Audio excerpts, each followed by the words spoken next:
اب کے روز زندگی معمول کے مطابق چل رہی تھی کہ افسوسناک خبر نے پورے ملک کی فضا سوگوار کر دی۔ قومی ایئر لائن کا مسافر طیارہ حویلیہ کے قریب گر کر تباہ ہو گیا۔ عملے کے 6 ارکان سمیت 48 افراد بدقسمت طیارے میں سوار تھے۔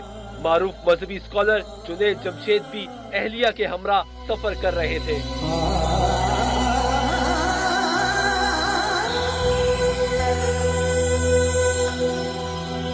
چترال سے اڑان بھرتے ہوئی طیارے کا کنٹرول ٹاور سے رابطہ منقطع ہو گیا۔ ترجمان PIA نے ATR-42 ساختہ مسافر طیارے کے حادثے کی 4:42 پر تصدیق کی۔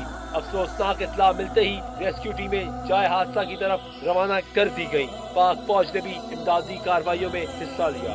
حادثے کی اطلاع ملتے ہی PIA حکام نے کراچی میں ایمرجنسی رسپانس یونٹ قائم کر دیا۔ PIA حکام کا کہنا ہے شہری حادثے کے شکار طیارے سے متعلق معلومات کے لیے ایمرجنسی نمبرز پر رابطہ کریں۔